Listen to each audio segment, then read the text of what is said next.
What's going on out there? Look at you. Look at you. 3-2. Look at you. 3-2. What's happening, everybody? Can you believe it? I can. I really can. Now, it's going to be weird, first of all. It's going to be weird because we've been talking now for years, a lot of us.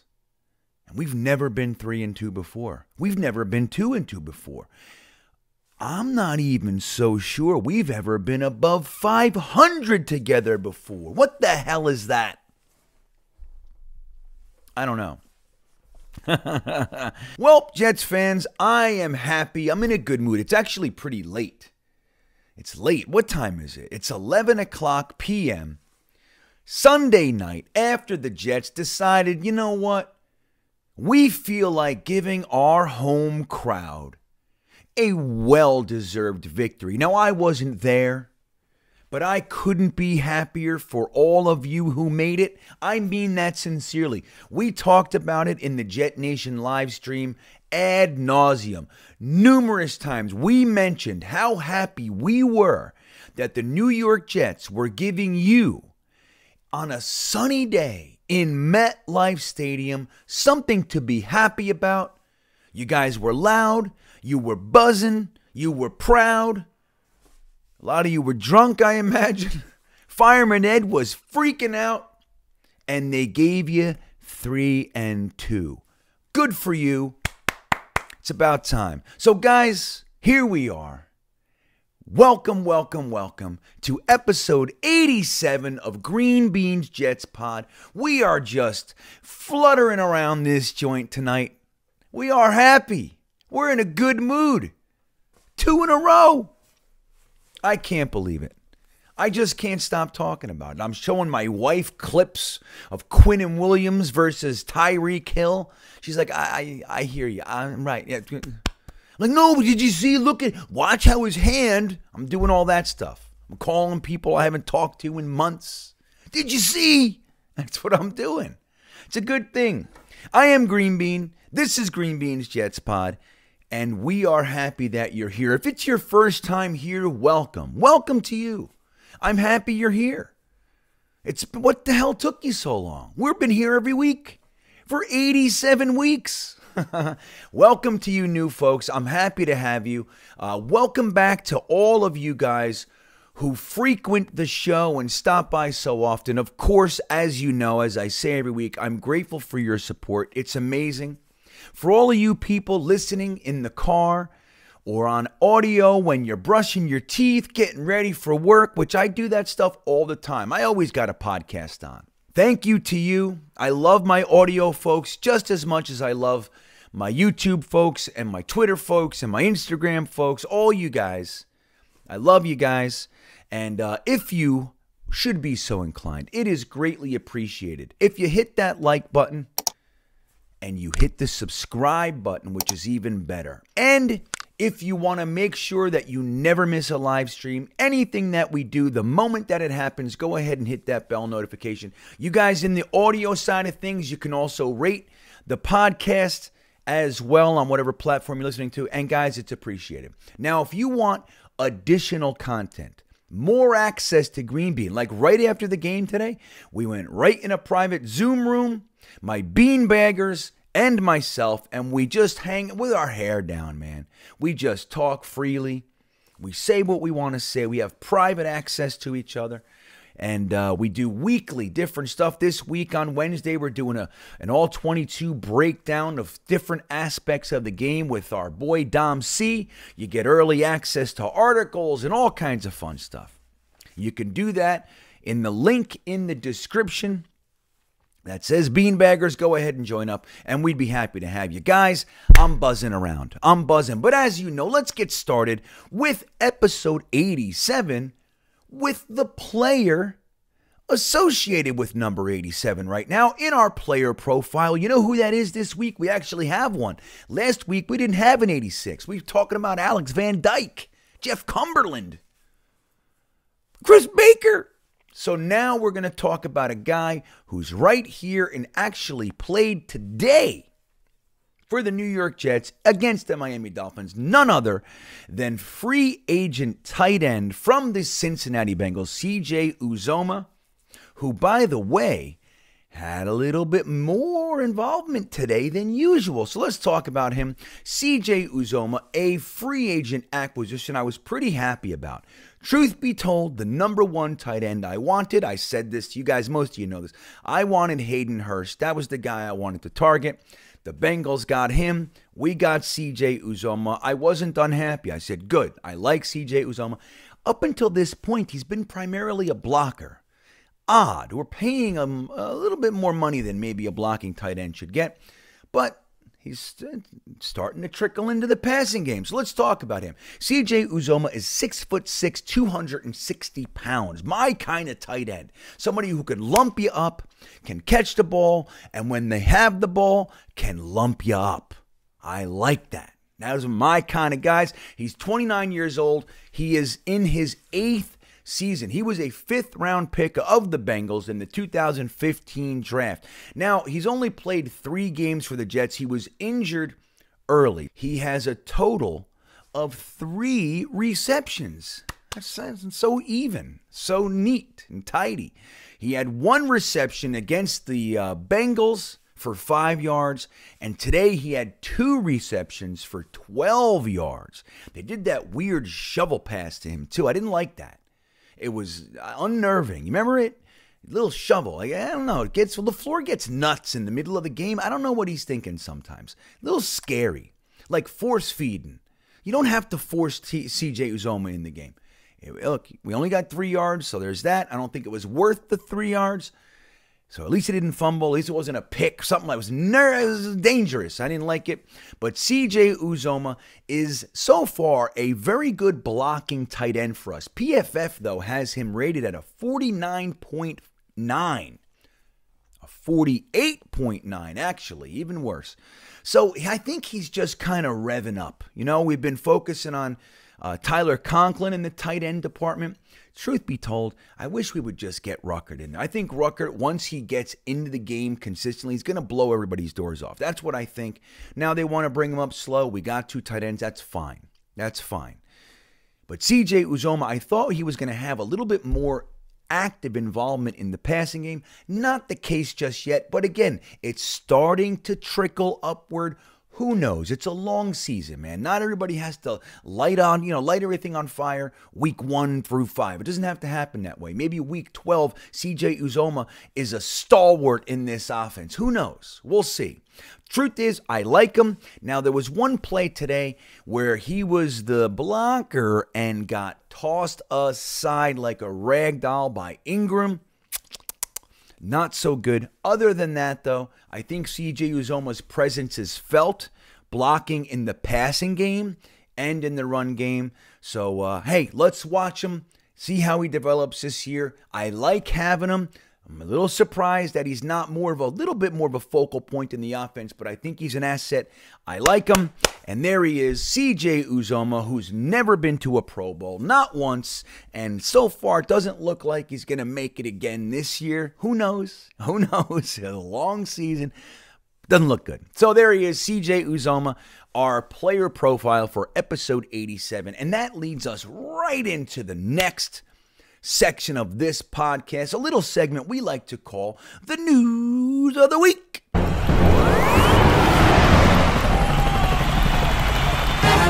So we know what we're going to talk about now. It's the season. It's week 5 of the NFL season. The Jets have now played 5 straight games. Game 1, I was there with so many of you. Opening day, once again, I traveled all the way to MetLife and watched a rainy turd. That's what I did. But since then, the Jets have found a way to steal a win in Cleveland, right? Not a miracle. We stole it. Don't forget. We stole it. It wasn't a gift. It was just, hey, we saw an opportunity. Opportunities happen, and we reached in and took their snack pack. That's what we did. We stole a win in Cleveland's house, knocked their fans silly. They didn't know what happened. Come back home. We give a win. We just had laid an egg in the Bengals game. Joe Flacco's last game so far this season before Zach's return. Didn't look good. We lost that. And we go into Pittsburgh, a violent environment to play in. Now, they're reeling a little bit. They have quarterback issues. They got a kid that they're thinking about sticking in. We go in there and we snatch victory from their clutches as well. We haven't done that in forever. Forever. Win in Pittsburgh. So we do that now. We're coming in back to MetLife for our first divisional game. Happens to be a home game against the team that, when I grew up, was the rival. Not the Pats, not the Bills. These guys, the Miami Dolphins, we're playing them. And look, even though Tua was in the concussion situation and wasn't playing, Teddy Bridgewater, who shut us out last year, by the way, is arguably the best backup quarterback in the NFL. Maybe Garoppolo was for Trey Lance before that all happened. And there's a couple out there, right? But it's arguable that Teddy Bridgewater is the best backup quarterback in the whole NFL. And I was nervous about him. Teddy can light you up, especially with weapons like Tyreek Hill, Jalen Waddle, Gesicki, Mostert, Edmonds, all these guys that they have. What happens? Well, quite a bit happens. Very fast. They dial up a corner blitz with Sauce Gardner, their first offensive play. And what do? We watch Sauce Gardner come in there. Nobody even sees him coming. Teddy just turns around, taking the snap, and Sauce is there. He tries to dump it off to nobody. Gets an intentional grounding, which is a safety. Sauce Gardner, 2 points. Teddy Bridgewater out for the game. They put him in the concussion protocol, and he hurt his elbow. And I can't imagine his ribs felt good after that either. Sauce Gardner, impact immediately felt. But look, we can go through the game and look at it's so much exciting stuff. But we're going to take a specific angle on this one. This was the game of firsts, guys. Now, this season, we are literally crushing streaks all over the place. Even if you just talk about the streak that or maybe not even streak, but just the whole scenario through our history. When these teams put in a new quarterback or a new player, a young stud that has no history of anything, we're the team that they break out against. It was very wise of Mike Tomlin in Pittsburgh to wait till the second half, see what Trubisky can do. He's not doing anything, and this is the game to put Pickett in, because if there's any team that makes these young guys look like superstars, it is the New York Jets. You got to commend Tomlin. He's a coach. He's a good coach. He knows what he's doing. What happened? We crushed that streak. We killed it. No more Baker Mayfield stealing the show. No more Kyle Pitts breakout game. And on and on. It goes all through history. We like to do that. No more. Now, another thing's going to happen. We have the potential of winning 2 in a row. 2 in a row? What is that? That's like the first time since 2019, the Adam Gase 6-2 craziness. Remember that? They made us believe. It made us believe. 6-2. This is a good team. 6-2 to end the season. Remember that crap? Remember that madness? So we haven't won 2 games in a row in a long time. Well, guess what?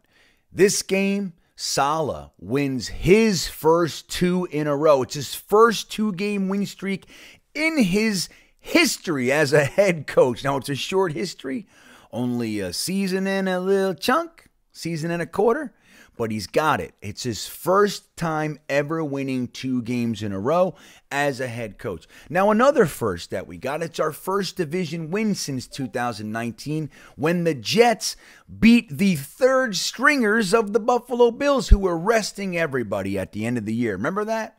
And we were so psyched. It was part of the 6-2. We were using it. Now, look, I wanted to buy into 6-2 as well. I did, but look, we're realistic. The Bills aren't exactly playing anybody. Now, the argument was we're injured too, so we're playing our second strings and third stringers. But let's be real. The Bills, who were heading to the playoffs, decided we're going to rest everybody. Since then, it's been a lot of losses. The Jets go ahead and do that.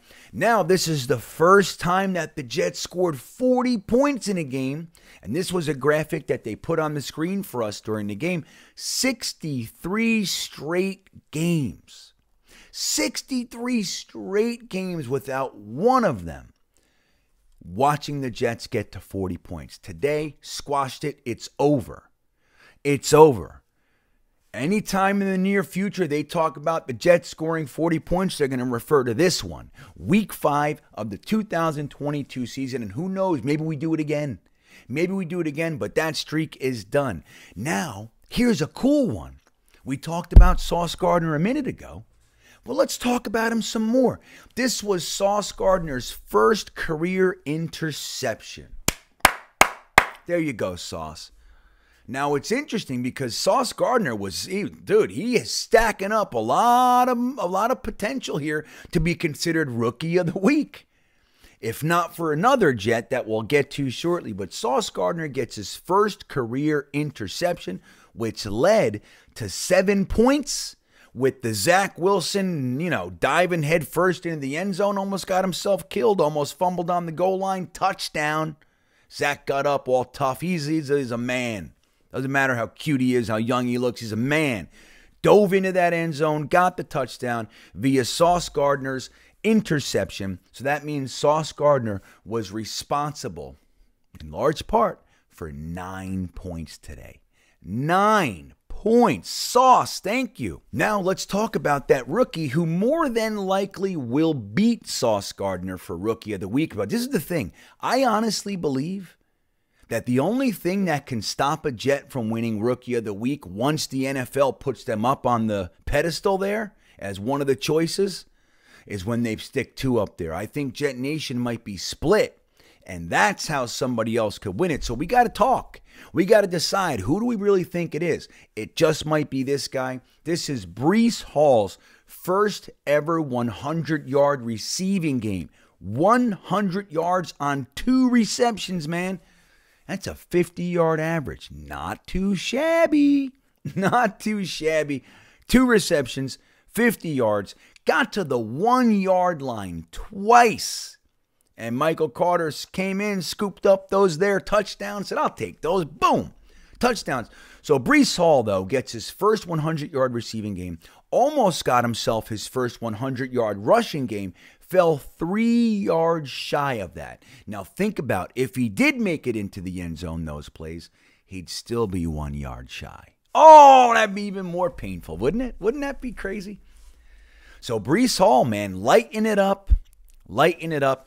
And honestly, I think Breece Hall just might break another streak. We haven't had a rookie win Rookie of the Week 2 weeks in a row, I believe, since Mark Sanchez in 2009. I'm pretty sure there was a little stretch where he got 2. I know he did win 3 or 4 Rookies of the Week that year in 2009, but I think there were 2 in a row. Now, Zach got 3 last year. I don't think any were 2 in a row. So he might break that streak as well. Another first. Look at this craziness.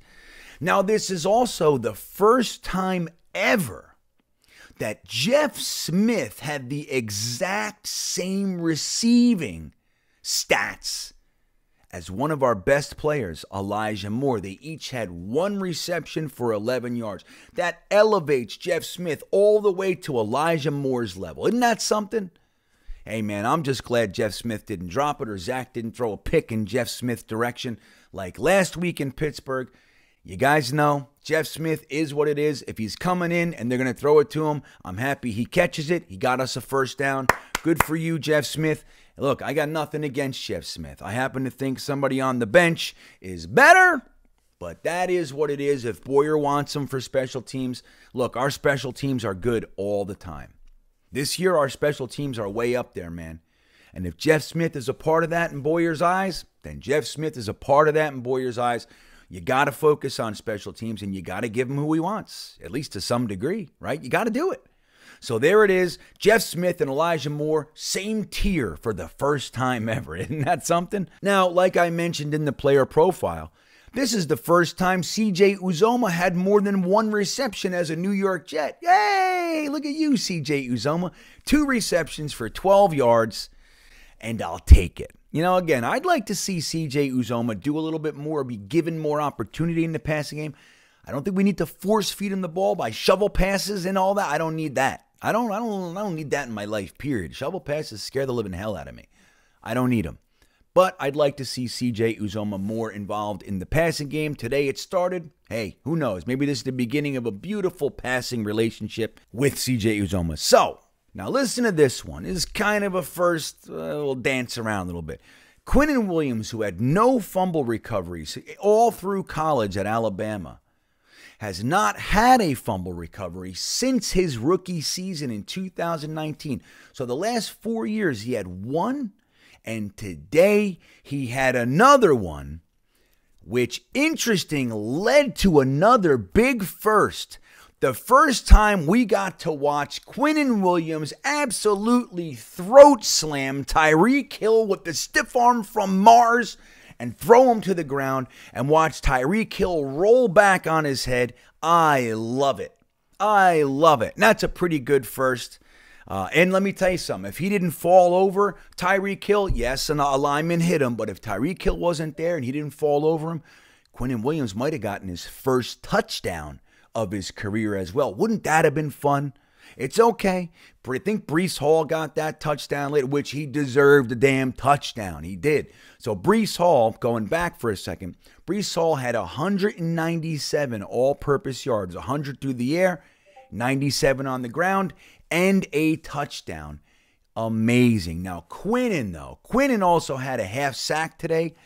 Blew up the pocket numerous times. He almost had another sack. Look, that fumble recovery, he was getting double teamed. It shows he's aware, presence of mind, not just giving up on the play. Saw it, lost those 2 dudes, scooped it up, and ran toward the end zone. Amazing. Quinnen Williams is a stud, and he needs to get paid by the Jets. Make no mistake of that. Now, this one might not be a first ever, but I'll tell you what, it's downright amazing. This is a Jet team that has 5 straight weeks of at least 1 turnover created by this defense. Come on. Look, we throw so much at so much mud at the defense, the defensive coordinator, the schemes. We threw it at LaMarcus Joyner and Nathan Shepard and all the guys, all right? We do it. This defense, for the first time, I mean, when's the last time? I don't know. I didn't look it up. Maybe you know. Tell me in the comments. This Jets team is 5 weeks in a row with at least 1 turnover. In numerous weeks, they had more. Well, last week we had 4 interceptions last week. Crazy, dude. So this team, we got to be plus in the turnover department because make no mistake, that wasn't the only turnover. We got the pick, but we also got a fumble that I just talked about with Zack Wilson, created by Carl Lawson, who another week with a sack, and the Jets didn't turn it over once. Zack Wilson, who's a little bit, look, there's a lot to be said about Zack Wilson. What is he? Is he a game manager? Is he sloppy? Is he unconfident? Can he not see an open Corey Davis in the end zone? Why'd you throw that one away? He was open. Hit him. Why? Zack Wilson's having some issues, but when you boil it down, the guy's finding a way to win in the fourth quarter, and he didn't throw a pick today. Did not throw a pick. Now, 2 last week. One was clearly his fault. The other one, not his fault. So he really threw 1 in 2 weeks. So it's not, I'm telling you, it's not too bad. Not too bad. Didn't throw any touchdowns today, but he did run that touchdown in. And they should count that. They don't get, it's like when you talk about the quarterback stats, they rarely say that. Like they go, oh, he had, 20 or 14 for 21, 210 yards and no touchdowns. Like, what do you mean? He ran a touchdown in. Why don't they count that? Come on. Somebody tell me that. It's amazing. Now, look, this kind of a game, when you look at our team, right, we're a young team. We have coaches who have been really dragged through the ringer, man, dragged through the mud, a lot by us, by our media, some of the players as well. You got to give it to Robert Saleh, man. The whole receipt thing, it's becoming somewhat of a battle cry, humorously to some degree, but it really is. A lot of people look, they don't believe in the Jets, and the Jets believe in themselves, and that's a credit to Robert Saleh. You got to give it to him, and I'm really happy. Firsts after firsts after first, they're knocking all these stats out. God forbid we make it to the playoffs and kill that one. Now, I don't want to get ahead of ourselves, but 3-2. Second place above the Dolphins and Pats this early in the season. 5 weeks in. This isn't just one victory and we're in first place. No, dude, it's 5 weeks in the season after a division opponent, after playing the entirety of the AFC North. We are above 500. That's legit. That's something. Now, we don't know what the rest of the season is going to hold. We don't know. But we are 3-2 after a very difficult first 5 weeks. The NFL, like I said, has set us up to get killed. That's what everybody was talking about before the season. Like, dude, the Jets are dead. They're never making out of this alive. Never making it out of here. And we are. Dude, we're 3-2. Coming out of a division game, I couldn't be happier. Heading up to Lambeau Field to a beatable Green Bay Packers team. Now, I'm not throwing any stones. I'm not saying anything, but they're beatable. They're not the juggernaut that they were even just a year or two ago. They're not. They are beatable. Now, it's going to be tough to beat Aaron Rodgers in Lambeau Field. We know that. The guy is as efficient gets. But they're beatable, especially if our team is firing on all cylinders, man. Not bad. We got Dwayne Brown back today. That's a first time Dwayne Brown ever played for us. Starting left tackle. Now, there was a little story that came out today. I'm not sure if you heard it, but he was recommended to have season-ending surgery, and he said no, so he could play this year for the Jets. Maybe he didn't like the idea of accepting his $11 million contract and then just taking a surgery and kind of, washing the season. He wanted to play. And he played pretty well. I got to go over his numbers and look at that all 22. I got a lot to do this week where Dwayne Brown is concerned. But boy, oh boy, oh boy, was it a shot in the arm to get him back. Now, what did that do? Not only was this the first game Dwayne Brown ever played for us, but it created another first. You know what it is? AVT is playing right tackle for the first time. Last week, he literally said, I've never played right tackle or center. But who knows? Maybe that'll go. I'd like to get those done too. Little did we know, just a few days later, he's playing right tackle for the first time for the New York Jets. Amazing. Now, that's 3 weeks in a row that AVT, Elijah Vera-Tucker, has played 3 different offensive line positions. Add that to his last year, this guy has now played 4 offensive line positions for the Jets. A short recap, he played left guard for the Jets in the 2021 season.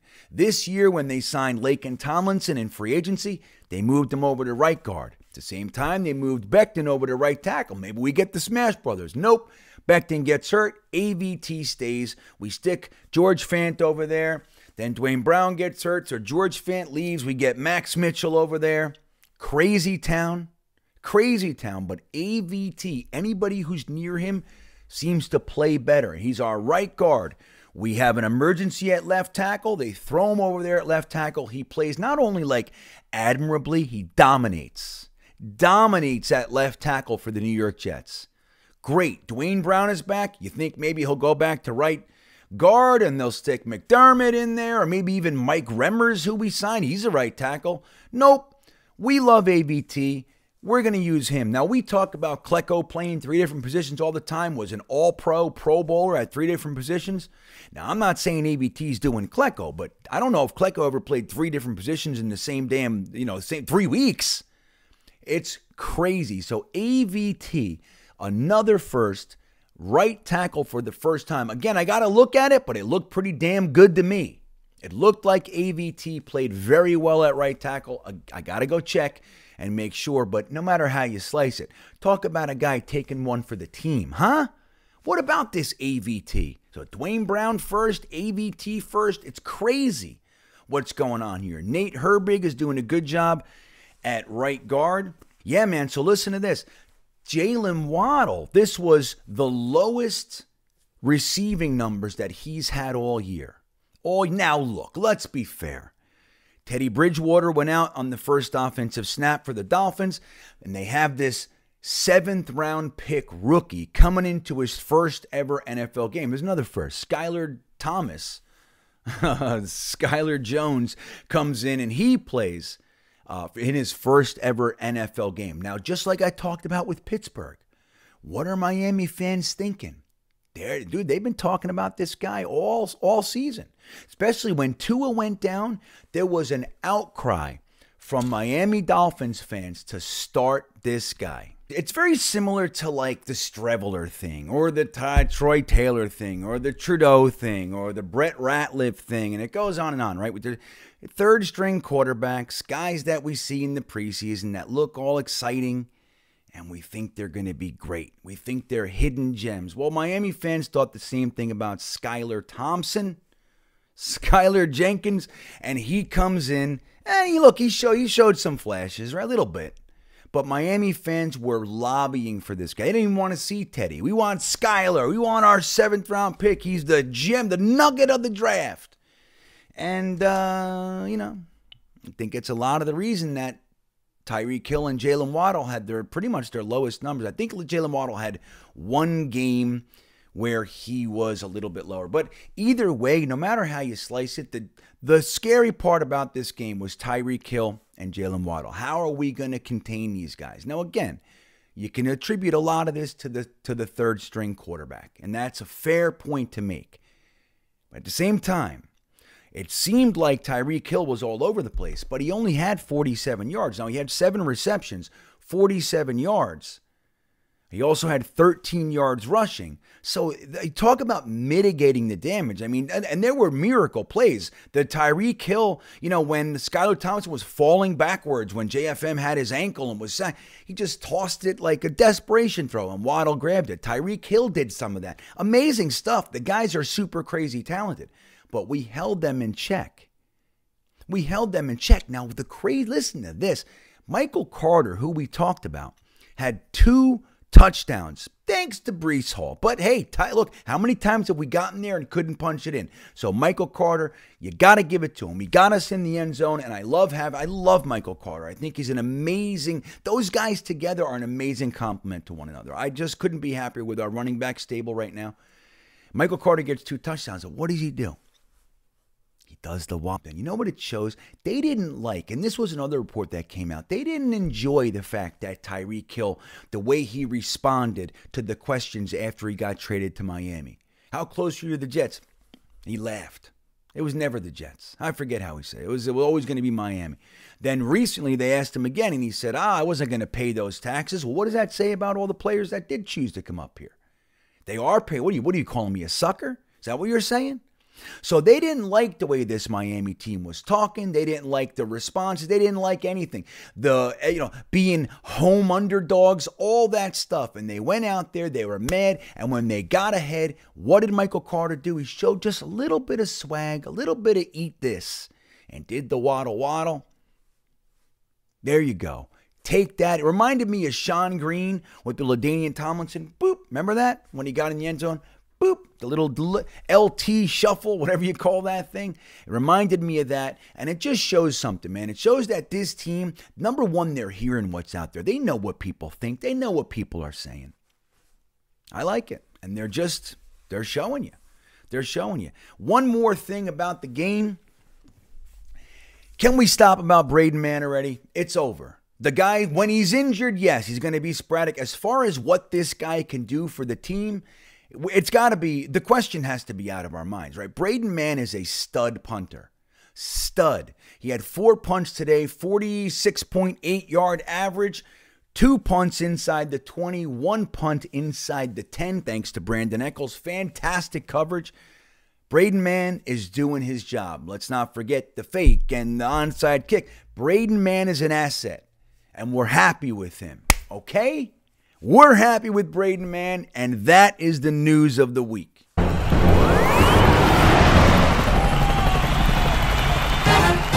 You know, it's an amazing thing, man. I mean, this game was so packed full of nuggets and just events and backs and forths, and we let them stay in it longer than we could. We had Miami fans popping in saying Jets fans look nervous in the live stream.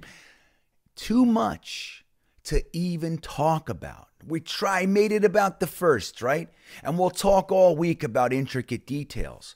But there's more. There's something, see, like one of the things I like to look at is overarching themes, you know, the stories. I like what's really going on. That's what I really dig. It's what I really get into, man. The deepness, the stories, what's going on.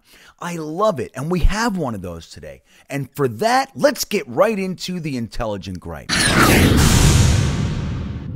Breece Hall. Oh my gosh, this Breece Hall. How great was it watching Zack hit him almost in stride? Great fake, came around on somewhat of a wheel route, shot down the sideline, Zack, boom, and he just took off. Amazing play. I couldn't believe what I was seeing. It's almost as if this guy thinks he's a good player and doesn't feel like going down just because you touched me. Imagine that. Imagine having a running back that's, no. You're not giving me enough to fall, so I'm going to keep running. I love it. Breece Hall was talking about a conversation he had with his teammates on the sideline today in his post-game interview. And he said, we were talking during the game, and we said, man, we are so good. We have the potential to be so good. We're so talented. And that's the truth. Now, he tried to kind of pull back a little bit and then talked about Jermaine Johnson and Sauce Gardner, how they practiced before the draft together and they never thought they'd get drafted on the same team. And he pulled it back and he started to smear it out a little bit, but he said it. They're on the sideline and these guys are looking at the talent, the Garrett Wilson, the Elijah Moore, the Braxton Berrios, the Michael Carter, the Breece Hall. Then you got the Corey Davis, the AVT, the Zack Wilson. Then you go to the defense, and we got young guys like Jermaine Johnson, like Michael Clemens. You got Carl Lawson, who's being held every friggin' play around the neck, finally got called today. You got Sauce Gardner, DJ Reed, Jordan Whitehead. Don't forget, those free agent signings, DJ Reed and Jordan Whitehead, dude, those guys are like 25 years old. Yes, they're vets, but they're young. These guys are 25 years old. Quinnen's 25 years old. Our whole team is, the core, the nucleus is young in their first couple years in the league. And when they take a second and look around, I envision that Breece Hall was talking to Michael Carter. That's just who I think it was. I could be wrong. I think Breece Hall and Michael Carter took a second and looked around and said, damn. Look at this roster. Holy macaroni. If we click, there's nobody that can stop us. And that's the thing. That's the difference. Okay? Again, we're stacked full of free agent acquisitions, most of whom are young. Yes, there's the Laken Tomlinson. There's the CJ Uzoma, right? Laken's 30 years old. CJ Uzoma's 29 years old. Then you got the Conklin's only going into his 5th year. Again, DJ Reed, Jordan Whitehead. These guys are young. And you back that up with all the rooks and the second-year players. Like I said, even Brandon Echols. So he's on special teams. He's a backup. Big whoop. He comes in and he has an impact immediately. And we still got guys on deck. We still have guys on deck. This collection of young Jets players is not the same old Jets. We just talked about all the firsts in just this game alone. This whole season so far is packed full of firsts. Winning a first game in September, winning the first game in October. We haven't done these things in years. Jets fans have been devoid of these simple things like a September victory since 2018. So all these firsts are happening. Now we're getting into our second-year coach getting his first win streak. We're getting into our rooks getting their first pick, their first 100-yard receiving game, almost their first 100-yard rushing game. All these firsts, AVT bouncing around the line. Interestingly enough, that collection of draft picks and free agent guys even has the oddity of all things. We even have a Mike Maccagnan draft pick as potentially the best player on the entire defense, and that's Quinnen Williams. A Mike Maccagnan draft pick. Yes, we still have Nathan Shepard. He's around. There might be another one floating around. No Wesco, no Chuma. They're all gone. Free agents from Joe Douglas, draft picks from Joe Douglas, and a Mike Maccagnan draft pick. Now look at all this stuff. We got Stephen A. Smith saying that the stench you smell when driving down the New Jersey Turnpike is the Jets. What's coming out of the Jets locker room? That's the stuff we have to hear. We got Brady Quinn laughing, talking about 0-9. How the hell? One win would be a miracle for this team. They're dead. And he wasn't alone. There are numerous guys said, dude, the Jets, 2 wins in the first 8-9 games. This is what we had to endure. But this team believes. They believe. Now that's definitely a trickle down from our head coach who believes. Now look, again, I'll say it. We throw mud. And I think rightfully so. When we don't like it, we can say it. We've been here a long time. It's like those people who, when you say we as a fan, they go, who's we? You don't play for him. Are you kidding me? Because some guy just got signed, I've been here for 40 years. Damn right it's we. So we have this coach. He's been here a year and a minute. And he's already changing, right? We throw our mud, but we got to give compliments where they're deserved. He's got a young team that plays 100% of the time for 60 complete minutes, evidenced by the fourth quarters in our win. We got the Cleveland game, 14 points in 1 minute and 55 seconds. We have the 14-point fourth quarter in Pittsburgh. And guess what? We had a 21-point fourth quarter in this game against the division rival Miami Dolphins. That's all new for the New York Jets. It's all new. We haven't seen this in a long time. And here's what it is. This team, these players don't know they're supposed to suck, so they don't. And that is the intelligent gripe. So guys, I couldn't be happier. I know you're happy. Jets fans are buzzing all over the joints. I got DMs on social platforms I don't even go on. I saw something, I'm like, what? Facebook? I'm still on there? I don't even know. If you're on Facebook, I'm sorry if I don't. I can't get to it. But I saw a whole bunch of stuff on Facebook today. Facebook, Instagram, Twitter, YouTube, Discord. It's amazing. Most of the comments are so happy. How could it be a bad day when Quinnen Williams picks up a fumble and absolutely stiff arms their best player to next week? And then he was seen wearing a boot.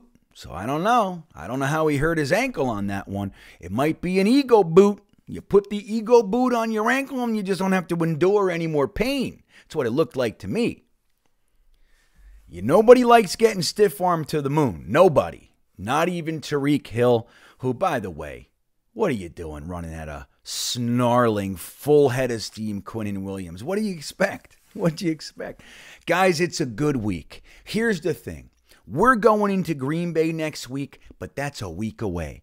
Enjoy this. I'm going to enjoy it. We're going to dissect it and talk about it all week. There is so much to feel good about. I'm under no illusions that we're going to win the rest of our games. I have no thoughts about that. But I'm enjoying this one. We beat the Finns for the first time in a very long time, and we beat them handily. 40 points to 17. I don't care about the scenario. Look, they say the Jets got lucky in Cleveland. Oh, the thing with Pittsburgh. Oh, they had Skylar Thompson. There's always going to be an excuse. Nobody gave us excuses when we were rolling Luke Falk out there. Nobody said, oh, what their third. They said the Jets suck. That's what they said.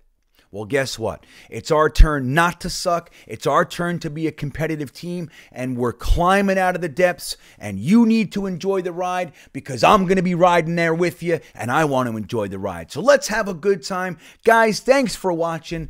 Episode 87 of Green Beans Jets Pod. Again, I'm happy you're here. I hope you're in as good a mood as I am. Take it, ride it into a happy work Monday or school or whatever you got to do. Wear your Jet stuff proudly. I'll see you next time. Have a great night. And as always, go Jets.